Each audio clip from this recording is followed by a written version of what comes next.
My newsmaker this week is senior Congress leader, the man in charge of the entire communication and media strategy of the Congress, Randeep Surjewala. He's a man who has a tough job. This is a week where the Congress has reconstituted the CWC, the highest decision-making body of the party, with many people saying Rahul Gandhi did not go far enough in making changes that he should have. It's also been a week of a controversy that has erupted around the Congress party, with no less than the Prime Minister quoting in his rallies an attributed remark that the Congress denies, where Rahul Gandhi supposedly said that the Congress is a party for Muslims. Is the Congress caught in a trap of its own making? To talk about this and more is Mr. Surjewala. Like I said, you don't have an easy job. I think you have a very, very difficult job, so my sympathies. But let me start by asking you about the CWC, where of course you are an invitee. People say this was Rahul Gandhi's first major decision after taking charge of the party, that they expected to see his imprint on this decision making. But it's really a little bit recycled. Yes, there are some younger inductees, but somebody's done the math and said that the average age of the 23 members is 68 years old. Mr. Motilal Vora, who's, you can call him a veteran, but he's a sort of, a very, very old leader is still there. That mostly it isn't young blood, it isn't new faces, it's more of the same. Rahul ji always said that Congress party will have space for experience. Why should we do away with and disregard our senior leader? Leaders who have spent years in public service, leaders who have acumen and experience, and unlike Mr. Modi, who chooses to disregard as also many times sidestep people like Shri Lal Krishna Advani, Mr. Murli Manohar Joshi and many others, because they are politically unsuitable to him. The current Congress President Rahul Gandhi does not throw away people. So that's why you don't want a Margdarshak Mandal of your own? Well, I believe, we believe that in this country, wisdom and experience always counted. What is Rahul Gandhi's, where do we see Rahul Gandhi's imprint in the CWC? The imprint is that he has attempted to carry along both the wisdom and experience of the seniors and the youthful energy of the young. I wish there could be many more people, but then there is a limit beyond which you can't expand the CWC. Gradually, some of these people will cede space and many younger people will come. If you look at the All India Congress Committee today, and if you look at our list of secretaries and general secretaries and in charges, majority of them are young. If you were to see average age, and I counted again, the average age is below 50 years. But the 68 is the average age of the highest decision-making body. How do you first read some of the few old-timers who have been dropped? Digvijay Singh has been dropped, for example, C.P. Joshi has been dropped. There are prominent faces of the Congress who are not in this, Shashi Tharoor, for example, Jairam Ramesh is not there. So how should we read the omissions? Well, as I said, making or constituting CWC is always an exercise which will have some omissions, some additions. So somebody will say, oh, so much so-and-so with so much experience was omitted. Ultimately, it's the discretion of the Congress President to utilize everybody. You just mentioned, for example, Shashi Tharoor. Shashi Tharoor already heads the All India Professionals Congress. So he is somebody who already has a role inside the party, and many other people will have gradually role inside the party. Many seniors will gradually cede space. Isn't it time? I mean, you're in an existential battle for 2019. If they don't cede space now, when will they? And I ask you this as someone who's a younger generation Congress leader, aren't you frustrated that there are some leaders who refuse to go away gently into the night? Isn't it time for them to cede that space? Well, I think people will have to also take a call themselves. Some people will cede space, some people will continue to be utilized. For example, let me give you one more example since we are discussing. Mr. Chidambaram has immense value in terms of the experience and acumen that he brings, not only on economic issues but on many other political issues. Why should Congress party let him go? And many others. I'm just giving you one small example. Is that also an assertion that in the cases that his son is facing, the party is putting its weight behind it?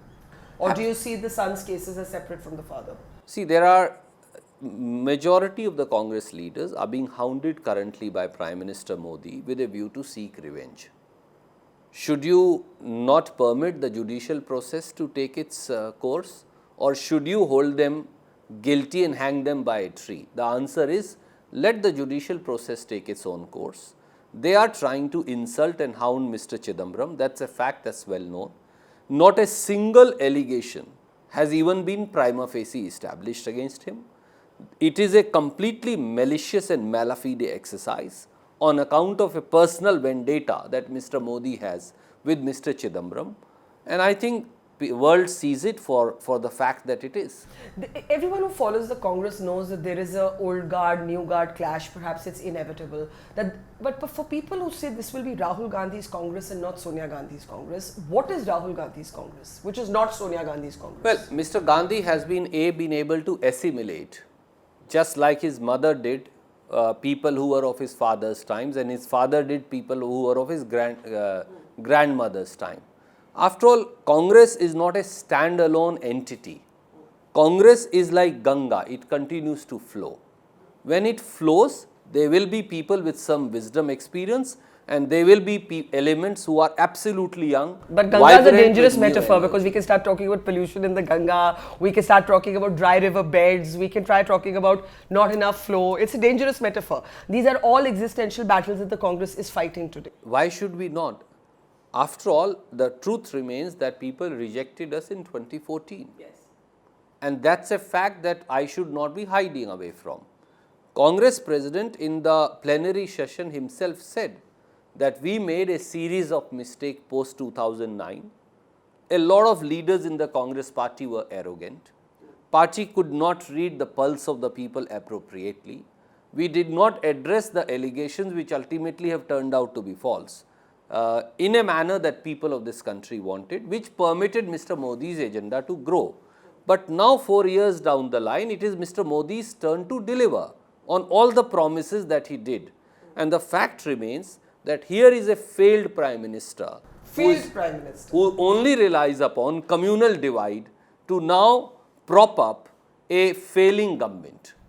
I'll come to the communal dimension that you allege in a moment, but one thing I want to talk about is that in a week where Rahul Gandhi virtually dared the Prime Minister to pass the Women's Reservation Bill, it has been pointed out that the CWC did not do too well in the number of women that were represented, that in its main membership there were only 3 out of 23. Would you concede, Randeep, since you're in the mood to concede mistakes, that this has been an oversight, that there is a political contradiction in Mr. Gandhi reaching out to the Prime Minister to say, let's pass the Women's Reservation Bill, but to not have more women in the main decision-making body of the party? There is no contradiction, and let me explain why.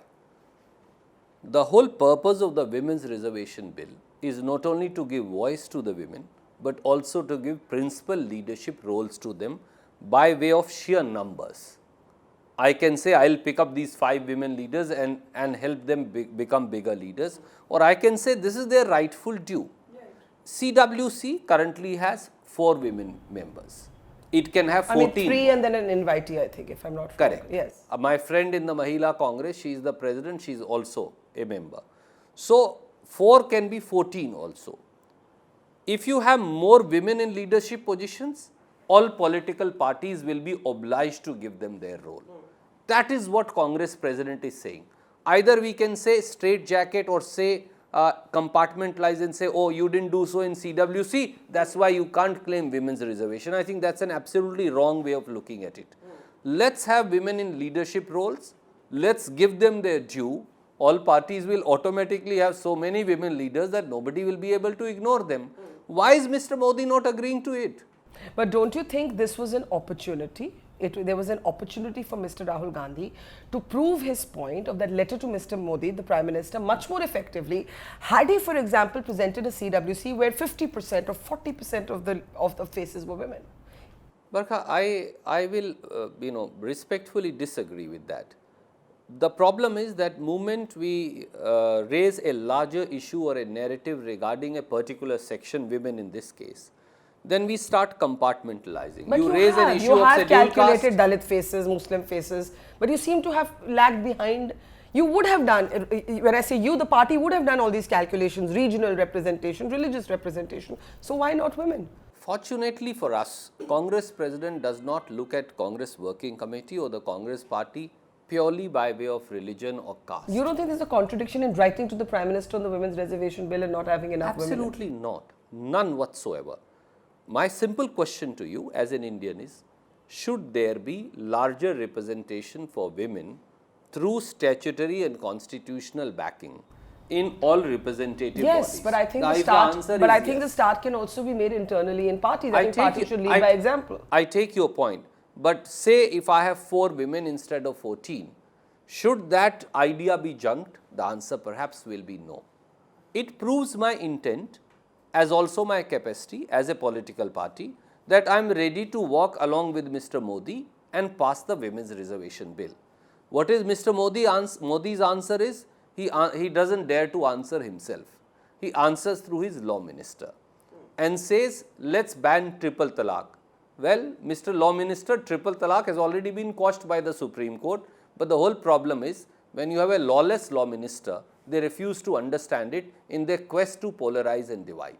Okay, you're talking about polarizing and dividing. This is a week where the Congress seems to be caught. It can't seem to decide whether it wants to say, yes, we also speak for Indian Muslims.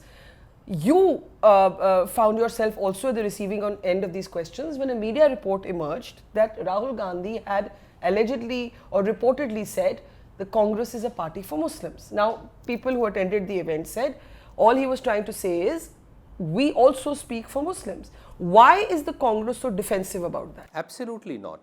You've tied yourself in knots trying to say हमने ये नहीं बोला, हमने ये नहीं बोला. Why not just say yes, हमने बोला and this is what we mean? Let me say 3 things. Firstly, the publication in question, you must know its history. It is a publication that was started by the RSS, just for your knowledge. It is a publication that was transferred to another newspaper group. We have no problem with it because they felt they will get more DAVP ads if it was owned then by a newspaper group rather than the RSS. So you're accusing the publication of There is deliberately lying? absolutely. The publication printed a fake news. It was done deliberately, maliciously, and to subserve the agenda of the BJP and RSS. Number 2, what Mr. Gandhi said is this. He said Congress is a party of Hindus, it's a party of Sikhs, of Muslims, of Sikhs, of Jains, of Parsi, of Buddhists, and even those who do not believe in the religion. There are many, many tribals who have no religion in this country. So we will represent everybody. So we will represent the minorities and we will represent But the Dalits. haven't you been so defensive about this? You know, when Nirmala Sitharaman says, and she brought one of your comments, she said from Janyodhari to Muslim Dhari. That was what the defense minister said. Then the prime minister brings it up. You come out and say Indianness is our only religion, or, you know, words to that effect. What you come across is as defensive, even if in a meeting with Muslim leaders of civil society, Mr. Gandhi had said, yes, we're here to represent you. Absolutely. Why shy away from that? No one is shying away from it. Congress party will also espouse and represent the minorities. We believe the minorities are an important ingredient, part and intrinsic to the Indian identity. Why should we not represent them? We will represent every section of the people. That's what we said. Unfortunately, in the realm of the paid media that we live, pardon my saying so, and the premeditated agenda which is sent through WhatsApp by Prime Minister office to be center points of debates every day, everything gets twisted. So, Mr. Gandhi was very clear then and very clear now. You spoke about Mr. Gandhi's religion. Well, Mr. Gandhi has a certain faith, which is his personal faith. If Mr. Gandhi is a Shiv Bhakt, he is very, very happy and proud of the fact.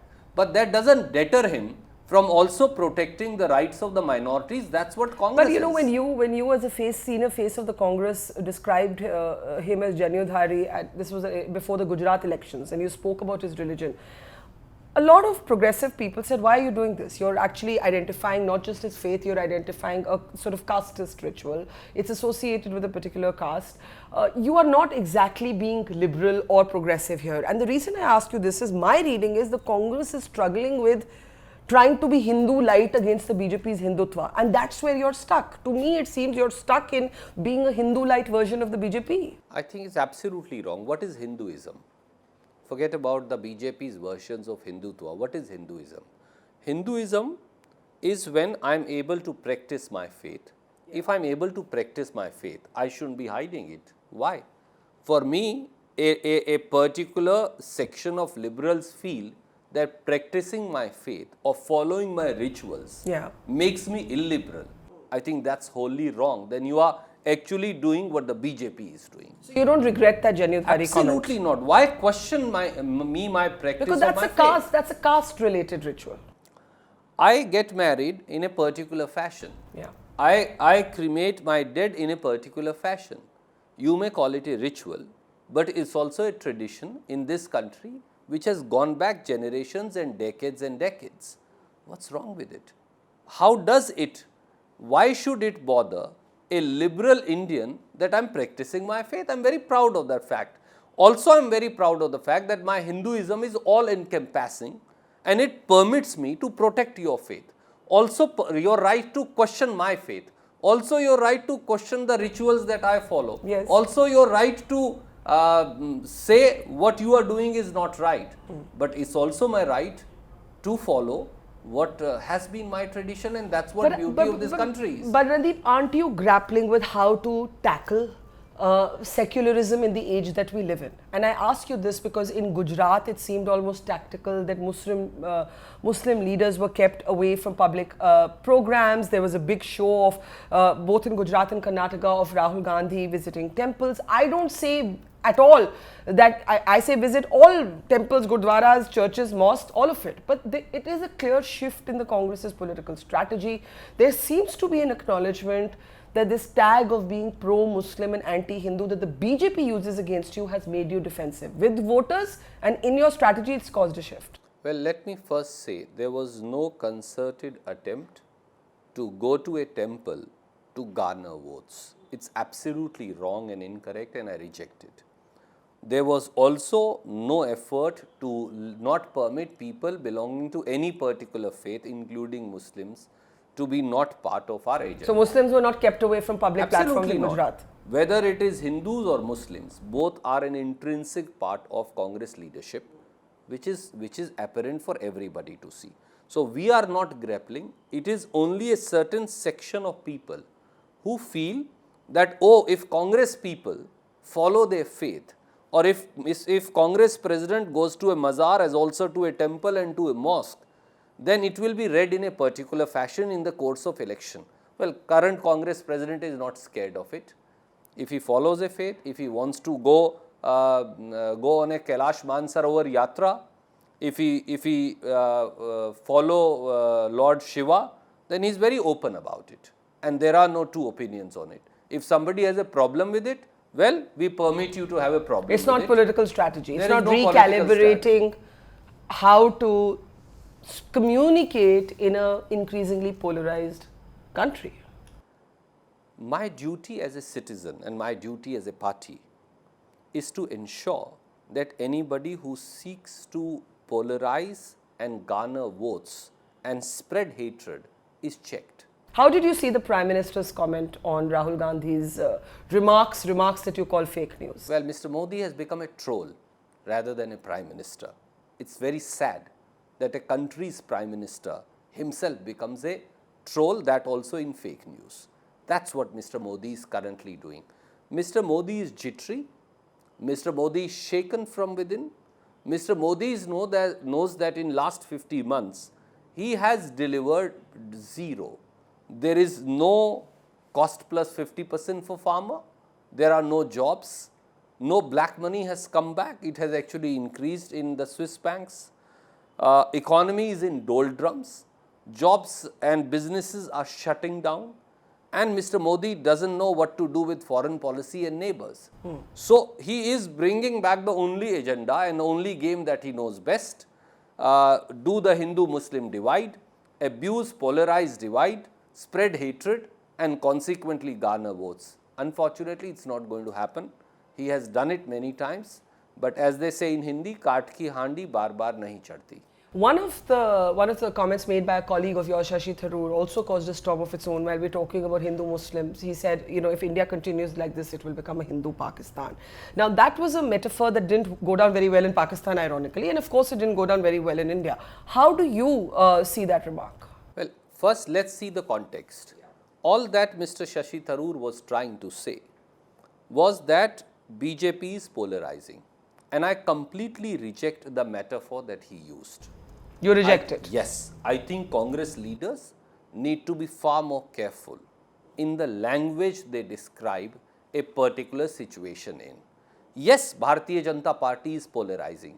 Yes, Bharatiya Janata Party is dividing. Yes, Bharatiya Janata Party has an agenda of hate, so does the Prime Minister. But let me tell you, India and Indianness is so resilient and strong, and Mr. Tharoor may not worry at all, and I understand his concern that India will never become Pakistan. India can never become Pakistan. So you understand We are his far more sentiment but strong. disagree with the language. Absolutely. Now, let's talk about the broad picture, and then I want to come to you in particular in Haryana. In the big national picture, looking at 2019, do we see this as a Congress-led federal front? Because clearly, it is heading towards a kind of arithmetic joining of different disparate groups. But the question is, who will lead that group? Rahul Gandhi, when asked, said, well, if we get the numbers, why not? I can be Prime Minister. He said that in the middle of a campaign. Some people thought he made a mistake. This is not the moment to talk about who will be Prime Minister. But let me ask you, does the Congress expect to lead the non-BJP front? Or are you willing, like in UP, to say, okay, we're willing to take a back seat? Well, Congress is the largest political opposition to Bharatiya Janata Party. That's a fact that even our worst opponents will By not a few deny. seats today. Some people say Congress has become like a regional party. I think In terms of number of seats in parliament. I think that's, well, Not if in you- terms of if you- national if you presence, count but in terms of number yeah. of seats today, yes, we have 48 seats. That's a fact. But in terms of our national presence and the seats that we hope to get, we are the only political party who fights an election from Kashmir to Kerala and from Tirupura to Porbandar. Tell me any other political party other than BJP which is fighting at this scale and level. So naturally, we hope to emerge as the largest political party. We hope to get very, very good numbers. Somebody can be skeptical about it. I do feel that Congress is going to repeat the 2004 performance, which will be going closer to 200. I know you may find it extremely hard to believe, but the numbers on the ground are telling us that we are doing extremely well, considering how the government has failed. So but be so as it Who may. should lead this federal front? Or Well, I call it a federal front, but a coming together, The a block leader of the Congress party is Mr. Rahul Gandhi, and he will be a natural person to lead the federal front. But after all, but you Mamata can't Banerjee expect- is already not on board with that. Well, let me say, let's not jump the gun and let's not reach 2019 in 2018. Let's wait for the things to emerge. And I'm certain, after all, who's Mamta ji? She comes from a Congress family and pedigree. She is not somebody who's alien to the Congress culture, as also Congress thought process, and many, many other leaders. And Mr. Gandhi has shown that he can walk across as also handhold and speak to people who have difference of opinion with the Congress. There's no problem. Shouldn't you wait to see what the numbers are before you decide who leads the front? That's why I said, since you asked me who according to you should lead, I believe Congress as the single largest party, almost like the 2004 situation that's emerging post India shining then, and Mr. You hope, Modi's and new then we India. don't know No. yet. Yeah. Well, that time also, if you remember, you were very skeptical. And the But Congress we- itself didn't expect And to get but- those numbers, is what I also But remember. even then, we publicly said that this is what is about to happen to Mr. Modi, Mr. Vajpayee and Mr. Mahajan, and that's what happened. Okay, you and I can keep debating till the actual numbers are in. In the end, let me talk a little bit about you, Randeep Surjewala, who has shown a keenness to want to return to your home state of Haryana, who has spoken openly about the lack of organizational sort of block committee level, cadres and organization systems that the party needs. How do you see Haryana? Many people believe it is one of the BJP's weakest governments. Why is the Congress not being able to do more there? Well, Congress is doing extremely well there, and let me say, Congress definitely hopes to form the next government there. Do you see We yourself as a chief ministerial contender? I think those are questions that should be left in the realm of absolute speculation and reject them. Who will be chief minister is not important. Whether we will get a government is far more important. There are 10 MP seats. Can I get to the Congress kitty all 10?